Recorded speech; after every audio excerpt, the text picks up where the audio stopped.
আসসালামু আলাইকুম। সবাইকে প্রতিদিনের মতো আরও একটি নতুন ডেইলি ব্লগ দেখার জন্য স্বাগতম জানাচ্ছি আমার এই ছোট চ্যানেলে। আশা করছি যে যেখান থেকে বসে আমার এই আজকের নতুন ভিডিওটি দেখছেন সবাই খুব ভালো আছেন আলহামদুলিল্লাহ। আগামীকাল তো ঈদ, আজ হচ্ছে চাঁদ রাত, তো সেটারই প্রস্তুতি নেওয়া হচ্ছে। সবাই তো মানে হাতে মেহেদি লাগানোর কাজে ব্যস্ত হয়ে পড়েছে। আমি তো রান্না বান্নার কাজে খুবই ব্যস্ত, তো সব কিছু রেডি করে রেখে এসেছি। তো ঐশী তো প্রতিবেশী ওর এক চাচাতো বোনের কাছ থেকে মেহেদি নিচ্ছে, সেটারই ভিডিও আপনাদের সঙ্গে শেয়ার করেছি। আর এখানে এসে তো দেখছি ওরা অনেক আনন্দ করছে, তারাবাজি এবং আতশবাজি যা আছে ওরা এগুলো আর কি নিয়ে খুবই আনন্দিত করছে। আর এখানে আমি এদিকে তাকিয়ে দেখছি আকাশের দিকে যে চাঁদ দেখা যাচ্ছে কিনা। ওই তো আলহামদুলিল্লাহ, আগামীকাল যে ঈদ হবে সেটাই বোঝা যাচ্ছে, চাঁদ উঠেছে আলহামদুলিল্লাহ। সবাইকে ঈদ মোবারক, ঈদের শুভেচ্ছা সবাইকে। যদিও দেরি করেই দিচ্ছি, করার কিছু নেই, শরীর তো অসুস্থ, যার কারণে আমি সময় মতো ভিডিও দিতে পারিনি। আপনারা তো জানেন, গত ব্লগে বলেছি।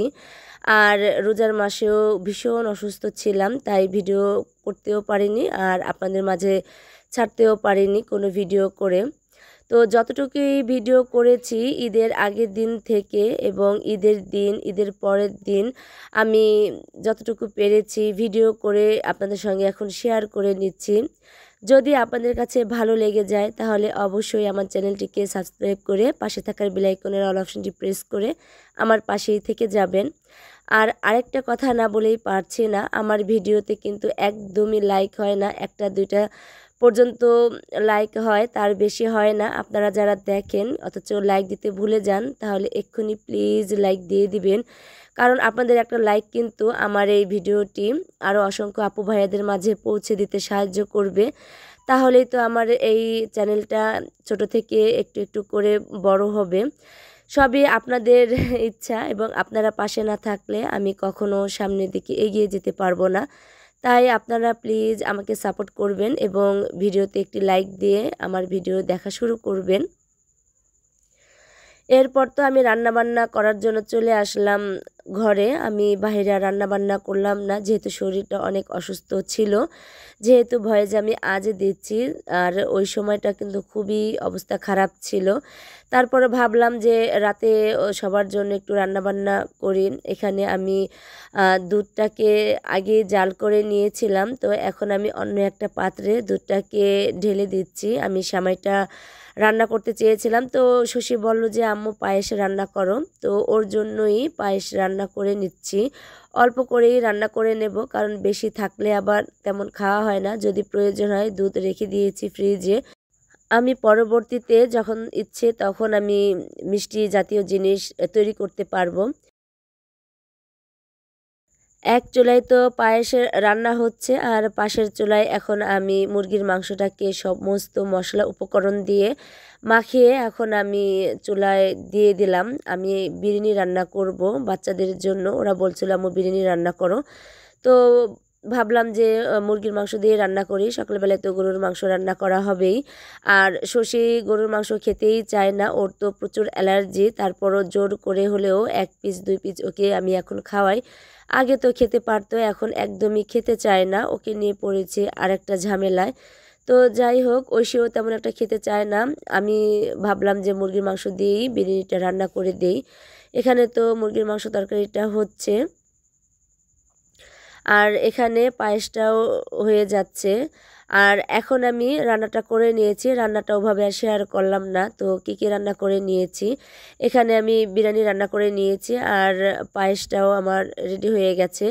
আমি এখন সবাইকে খেতে দিয়ে দেব, ওরা তো আনন্দ করছে। তো বললাম যে এখন গরম গরম খেয়ে নাও, তারপরে আবার না হয় বাইরে গিয়ে তোমরা আনন্দ করো। তো সবাই মিলে বলছিল যে ছাদে যাবে, ছাদে গিয়ে ওরা খুব আনন্দ করবে। তো আমিও রান্নাবান্না করে সবাই মিলে একসঙ্গে খাওয়া দাওয়া করে তারপরে ছাদে চলে আসলাম ওদের আনন্দটাকে একটু ভাগ করে নেওয়ার জন্য। আর যেহেতু সবাই আমরা রোজা রেখেছি, আসলে 30টা রোজা করার পরে না এখন তেমন একটা কিছু খাওয়াই যায় না, তেমন কিছু খেতে পারি না। তারপরও কম বেশি যতটুকু পেরেছি খেতে তো হবেই। তো সবাই মিলে খেয়ে চলে আসলাম ছাদে। তো ছাদে তো এসে দেখছি ওরা এই তো আনন্দ করছে, তো আপনাদের সঙ্গে একটু শেয়ার করছি যে ওদের আনন্দটা। খুবই ভালো লাগছে গ্রামের বাড়িতে থেকে সবার সঙ্গে প্রত্যেকটা ঈদ সবার সঙ্গে কাটাতে পেরে, তারপর সব সময় সুখ দুঃখে সবার পাশে আমরা থাকছি এবং সবার সুখ দুঃখে সাথী হচ্ছি। ভীষণ ভালো লাগছে। গ্রামে আসার জন্য অনেকেই আমাকে বলেছিল যে গ্রামে গিয়ে থাকতে পারবেন না, ভালো লাগবে না। তো বললাম যে না, ভালো লাগবে, সবাই মিলেমিশে একসঙ্গে থাকবো। যদিও কিছুদিন থাকতে থাকতে আমার অভ্যাস হয়ে যাবে, একটু কষ্ট হলেও আমি সব কিছু ম্যানেজ করে নিতে পারবো। তো এখন সব কিছুই ম্যানেজ করে নিয়েছি, সবাইকে নিয়ে আমি আলহামদুলিল্লাহ খুব খুব ভালো আছি।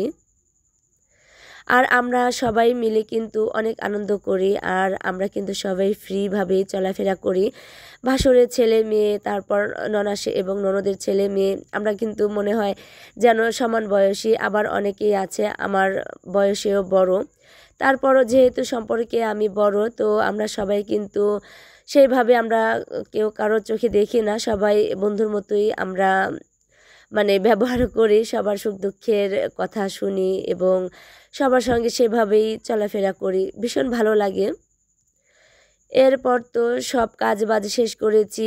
দীর্ঘ কয় বছর হবে আমি জানি না, হাতে মেহেদি নেই না, শুধু আঙুলে মাঝে মধ্যে একটু নেওয়া হয়, কিন্তু এভাবে সুন্দর করে নেওয়া হয় না। তো বৃষ্টির কাছে চলে এসেছি, ঐশী শশী নিয়েছে এবং বৃষ্টি কিন্তু অনেকেই এসেছে ওর কাছে মেহেদি নেওয়ার জন্য। ওর হাত অনেক ব্যথা হয়ে আছে, তারপরও বললাম যে আমাকে একটু দিয়ে দাও।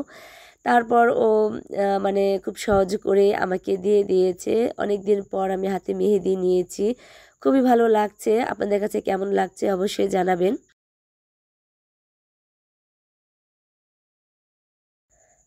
আজ আপনাদের ভাইয়া বলছিল যে যেহেতু আজ ওনার ডিউটি আছে, নাইট ডিউটি করবেন, তো সকালবেলায় আসতে পারেন কিনা সেটাই বলছিল। তো আমিও বললাম যে আসলে তো ভীষণ ভালো হবে, সবাই মিলেমিশে একসঙ্গে ঈদ করতে পারবো। তো যদি সম্ভব হয় আসার জন্যে বললাম আর কি। তো বললো যে চেষ্টা করবে, তো দেখি কি করেন। এরপর তো আমি খুব সকালবেলায় ঘুম থেকে উঠেছি, তারপরে বাড়ির চারদিকটা ঝাড়ু দিয়েছি, পরিপাটি পরিষ্কার করে নিয়েছি। বিল্ডিংয়ের সামনে মানে রাস্তার যে সাইডটা আছে এখানে, তারপরে বিল্ডিংয়ের এক সাইডে, খামারের সামনে, বাড়ির ভেতরে সব কিছুই পরিপাটি করে পরিষ্কার করে নেওয়া হয়ে গেছে। তারপর তো সকালে রান্নাবান্না আমি বসিয়ে দিয়েছি, খিচুড়ি রান্না করতেছি। তো রাইস কুকারে খিচুড়িটা বসিয়ে দিয়েছি, সেটাই দেখাচ্ছি আপনাদেরকে। আর এখানে মুরগির ডিম ছিল 3টা, তো সেই মুরগির ডিম 3টা আমি সেদ্ধ করেছি, যেহেতু আমরা 3জন। তো শশী এদিক থেকে খুব সকালবেলায় গোসল করে এসেছে, তো বললাম খাওয়া দাওয়া করে নাও। ওরা আবার একটু বেলা করেই খায়, তো যেহেতু রাইস কুকারে রান্না করেছি এখনও গরম আছে। এরপর তো জাহেদাকে দিয়ে আমার খামার থেকে একটা মোরগ জবাই করেছি, রোস্ট রান্না করব, সেজন্য আমি সব কিছু রেডি করে নিয়েছি। আর এখন ক্ষুধা লেগেছে, তো খেয়ে নিচ্ছি। এখানে আমি লেবু নিয়েছি আর দেশি মুরগির ডিম, সাথে আছে শসা, আর এখন খেয়ে নিচ্ছি একাই। ওরা ওদের মতন করে খেয়ে নেবে, যখন যার ক্ষুধা লাগে তখন খেয়ে নেবে। আজ আমরা সবাই খিচুড়ি রান্না করেছি। সকালবেলায় খিচুড়ি খেতে ভীষণ ভালো লাগে, তবে যেহেতু রোজা রেখেছি কেমন যেন মনে হচ্ছে যে আজও রোজা আছি। মনে হচ্ছে আমার রোজাটা ভেঙে যাবে, এমনই মনে হচ্ছে যে রোজা থাকার মতোই মনে হচ্ছে আর কি।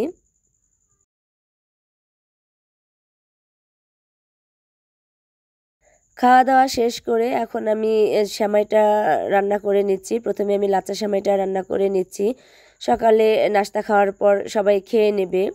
আর ঈদের দিন তেমন একটা রান্না করলেও না খাওয়া হয় না, সবাই ঘুরতে ব্যস্ত হয়ে যায়।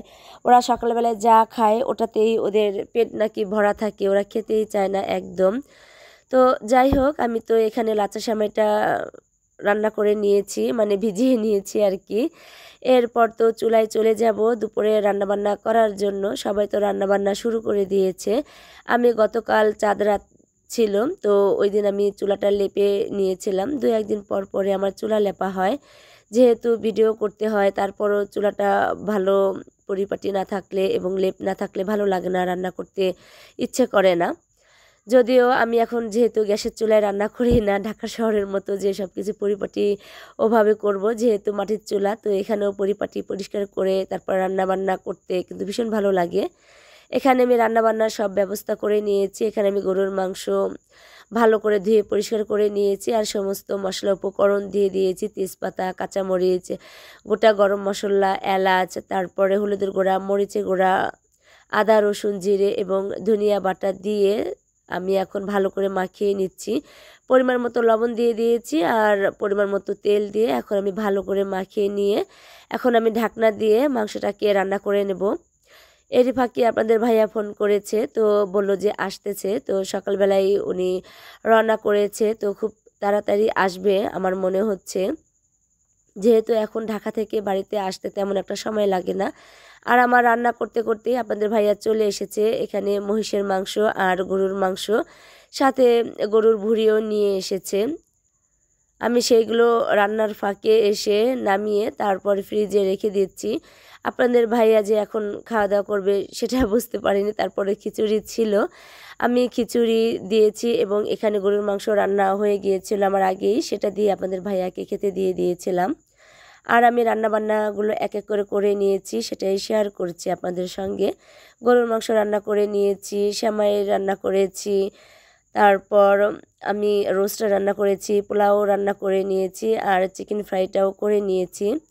আর আমি ভাতও রান্না করে নিয়েছি। আমার রান্নাবান্নাগুলো হয়ে গেছে, এখন আমি সবাইকে খেতে দিয়ে দিব। এখানে আমি সোনিয়াকেও ডাকছিলাম, ওর 2 ছেলেকে ডাকছিলাম, তো ওর 2 ছেলে খাবে না বলছিল। তো বললাম যে সোনিয়া তুমিও আসো, খেয়ে যাও। তো ওদের ঘরে আবার মেহমান আসছে, তো সেই মেহমানদেরকে খাওয়া দাওয়া করিয়ে তারপরে সোনিয়াকে নিয়ে আমরা সবাই মিলে এখন খেতে বসে পড়ব। শশী বলছিল ডিম ভুনা করার জন্য, কারণ ডিম ভুনা দিয়ে ও ভাত খেতে খুবই পছন্দ করে, তাই ওর জন্য আবার আমি ডিম ভুনা করে নিয়েছি। ভেবেছিলাম এবার ঈদটা বাবার বাড়িতে গিয়ে করব, যেহেতু আপনাদের ভাইয়া আসছিল একদিনের জন্য, তাই আমার আর বাবার বাড়িতে গিয়ে ঈদ করা হয়নি। তাই ভাবলাম যে ঈদের পরে আপনাদের ভাইয়া যখন চলে যাবে তখন বাবার বাড়িতে যাব, ওখানে গিয়ে একদিন থেকেও আসব, সবার সঙ্গে দেখা করে আসব। বাবার শরীরটাও তেমন একটা ভালো যাচ্ছে না, আমার শরীরটাও অসুস্থ। তারপর সবাই বলছিল যাওয়ার জন্য, আমার বোনও আসবে ছুটিতে, তাই ভাবছি যে ঈদের পরেই যাব, এখন আর ঈদ করলাম না ওখানে গিয়ে। দুপুরে খাওয়া দাওয়া করার পর বেয়ান ভাবি এবং ছোট যাকে নিয়ে বসে পড়লাম গরুর ভুঁড়ি পরিষ্কার করার জন্য। গরুর ভুঁড়ি পরিষ্কার করে তারপর জাল করে ফ্রিজে রেখে দেব। তো সব কিছুই কমপ্লিট করে নিয়েছি। 2 দিন ধরে যে কি কাজ করছি এই অসুস্থ শরীর নিয়ে, একটু যেন বিশ্রাম নেওয়ার মতো সময়ই হচ্ছে না, শরীরটা ভীষণই খারাপ যাচ্ছে। তারপরে কি করব, সংসারের কাজগুলো তো করে নিতেই হবে। তো যাই হোক, এখন হচ্ছে ঈদের পরের দিন আমরা সবাই মিলে যাচ্ছি আমার বাড়ির পাশে যে মেজো ননাসের বাড়ি, তো ওনার ছোট ছেলে বিয়ে করেছে, তো আমরা এখন সেই আপার বাড়িতেই যাচ্ছি ওনার ছোট ছেলের বিয়েতে। তো ও না, ওর নাম হচ্ছে জিহাদ, তো জিহাদ এখন বউ নিয়ে চলে এসেছে, তো আমাদেরকে ফোন করেছে বউ দেখার জন্য, তো আমরা আপার বাড়িতে চলে আসলাম।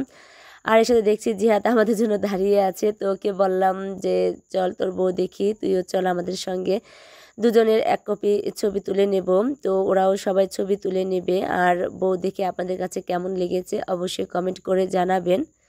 যে জিহাদের বউ দেখে তো আমাদের কাছে খুবই ভালো লেগেছে, যদিও আমরা আগে মেয়ে দেখতে যাইনি, তো একবারই এসে দেখলাম। তো আলহামদুলিল্লাহ, মাশাআল্লাহ, খুব সুন্দর হয়েছে, দুজনকে তো বেশ ভালো মানিয়েছে। তো ওরা ছবি তুলছিল আর আমি ভিডিও করছিলাম আর কি। সবাই ওদেরকে দোয়া করবেন, ওরা যেন ভালো থাকে, সুখে থাকে, আল্লাহ পাক যেন ওদেরকে সুখ শান্তিতে ভরিয়ে দেয়, ওদের সংসারটা যেন সুখময় হয়। এই ছিল আমার আজকের ভিডিও, কেমন লাগলো অবশ্যই কমেন্ট করে জানাবেন। সবাইকে ঈদের শুভেচ্ছা জানিয়ে আমি এখানেই বিদায় নিয়ে নিচ্ছি। আসসালামু আলাইকুম।